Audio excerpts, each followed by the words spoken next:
Meus amigos, minhas amigas, esse cara que você tá vendo aí na imagem, ele se chama Márcio Postman e ele é presidente do IBGE. E o que isso tem de tão importante? É muito importante, é extremamente importante, porque nós estamos vivendo uma crise e pode, inclusive, né, explodir um escândalo por conta da atuação desse senhor lá no IBGE.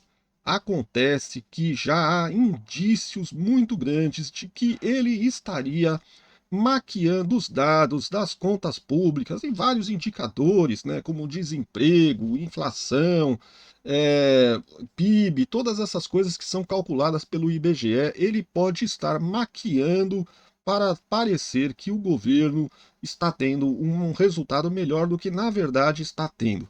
Então, essa pessoa que você está vendo aí, esse Márcio Postman, né, ele foi indicado pelo Lula e olha, ele é um cara que ataca o Pix, né? Ele condena a criação do Pix, e várias reformas que houveram no Congresso, ele é contra também, né?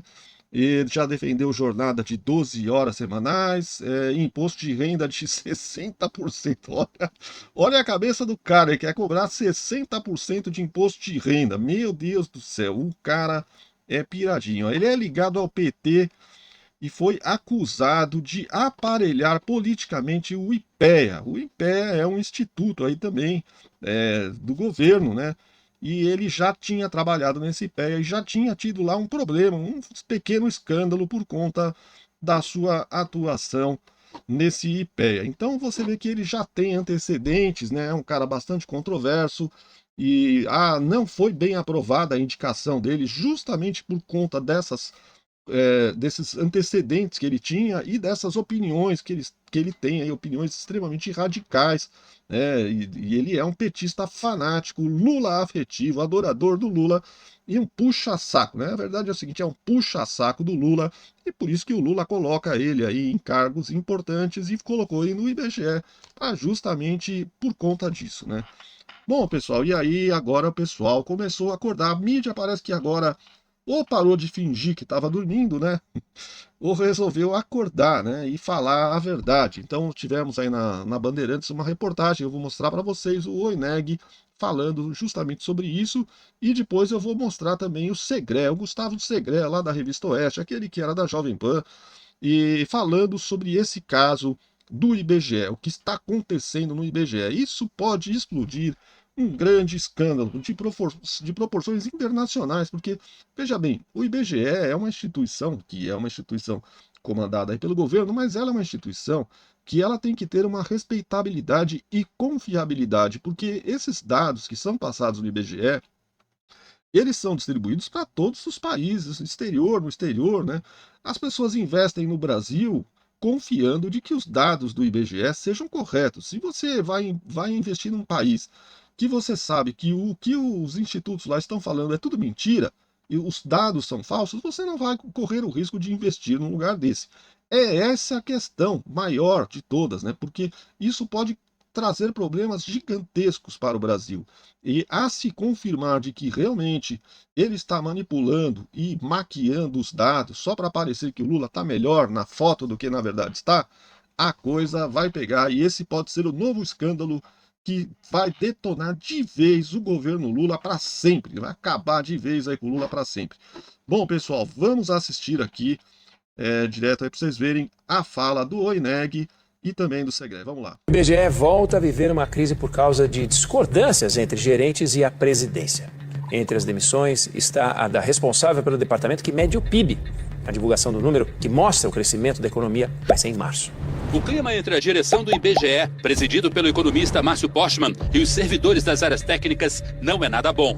O motivo é a posição contrária de setores a projetos da direção. De acordo com os servidores, o sentimento é de caça às bruxas. Quem não concorda com projetos de mudanças propostos pela direção está fora. É o que aconteceu com a coordenadora de contas nacionais, Rebeca Palles, exonerada da função de chefia na semana passada.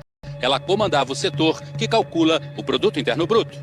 O Brasil Olha isso, tá vendo? Então, quem não concorda com ele está sendo mandado embora. Então, tem que seguir as regras dele e fazer o que ele bem entende, mesmo que isso não seja correto. Se a pessoa está falando, não, mas esse cálculo que você está fazendo não está correto, em vez dele aceitar, não, e tentar fazer da maneira certa, não, ele manda a pessoa embora e continua fazendo da forma errada. É isso que está acontecendo. Vamos ver o segredo.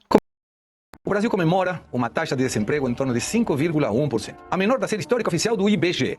Segundo a própria pesquisa, isso significa que apenas 5,6 milhões de brasileiros estão desempregados na última medição, um número ineditamente baixo. Mas essa estatística esconde uma verdade que poucos discutem.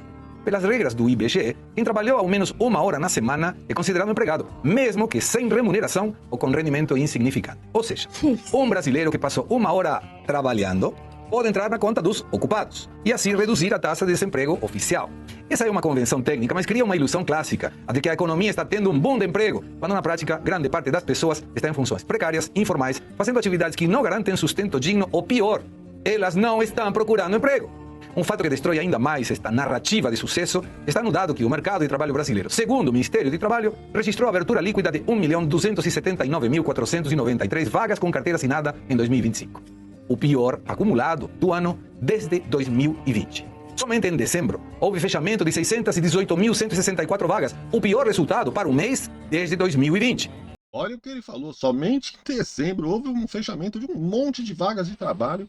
Dezembro que é o ano do Natal, onde as pessoas a economia está super movimentada, as pessoas estão contratando gente para fazer hora extra, coisas desse gênero, e houve uma queda nos empregos. 2020, ano da pandemia. Mas a manipulação de dados não termina aí. Temos hoje milhões de pessoas fora da força de trabalho que não aparecem na taxa de desemprego oficial, simplesmente porque não procuram emprego. Recebem alguma ajuda social e aí, para que procurar? É aqui que a política de benefícios se cruza com a política de votos. Programas sociais são fundamentais para reduzir miséria e vulnerabilidade. Isso ninguém nega. Mas quando o sistema de transferência de renda se tornou, em muitos locais, um substituto para um emprego digno e quando as políticas públicas são usadas implicitamente como instrumento de troca eleitoral, a taxa de desemprego deixa de ser um termômetro da economia e passa a ser uma ferramenta da narrativa. O Brasil virou um país onde a taxa de desemprego aparece baixa no papel, mas há milhões sem trabalho de verdade. Hoje o programa Bolsa Família atende 18,7 milhões de famílias, o equivalente a 50 milhões de pessoas. Tem 94 milhões de brasileiros com alguma ajuda social. Entre os beneficiários de Bolsa Família, entre 60% e 70% desses 50 milhões têm idade entre 16 e 70 anos, o que colocaria algo como 29 a 34 milhões de beneficiários em idade e condições de trabalhar. Só que não tem nenhum incentivo a procurar emprego e, portanto, não estão no indicador de desemprego. O dado do IBGE esbarra na vida real de milhões de pessoas que preferem dormir até meio-dia em lugar de procurar emprego, porque o governo cuida deles. Eu não vou chamar esses milhões de brasileiros de vagabundos. Vou me referir a eles como vítimas de um modelo socialista que fomenta a inação e a falta de dignidade. Quando o governo divulga uma taxa de desemprego que não somente cabe num papel de um jornal, mas não reflete a realidade, a estatística deixa de ser reflexo da verdade e vira fachada de um sistema que abandonou o fomento pelo trabalho real e que tranquilamente poderia usar o papel do jornal para limpiar o indicador. IBGE. Aí, pessoal, vocês estão vendo, né? Não sou eu que estou falando, olha aí. Reportagem na Bandeirantes, o Segré falando, e não é só eles, outras pessoas vêm falando bastante sobre isso.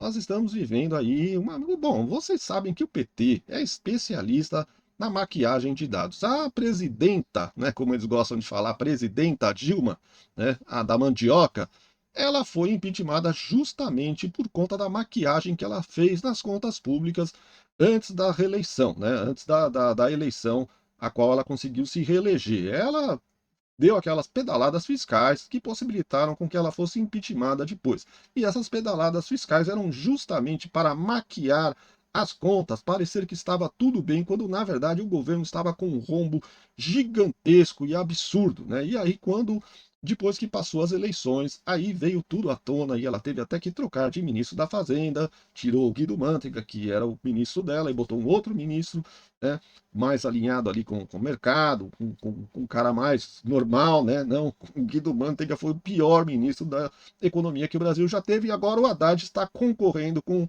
o Guido Mantega, né? Nós estamos aí, é um páreo duro, né? Saber quem é que vai ficar com o título de pior ministro da economia de todos os tempos do Brasil. Não sabemos ainda se vai ser Fernando Haddad ou Guido Mantega. A probabilidade é que o Fernando Haddad termine até levando, porque a destruição nesse governo Lula 3 está gigantesca.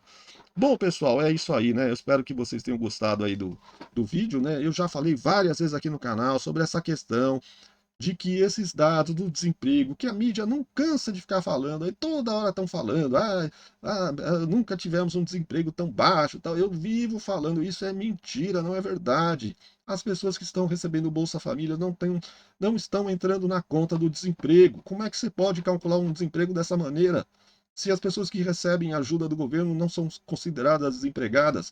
Então não tem como, né? Não tem como fazer um cálculo dessa forma. Esse cálculo é mentiroso, é irreal e compromete até a credibilidade do país lá no exterior. É esse que é o grande problema, né? Bom, pessoal, deixa o seu like aí, se inscreve no canal, aciona o sininho das notificações e deixa o seu comentário também. É muito importante você deixar o seu comentário dizendo o que você acha de tudo isso. Você acredita ainda no IBGE do Lula e do Márcio Postman? Deixa o seu comentário aí, beleza?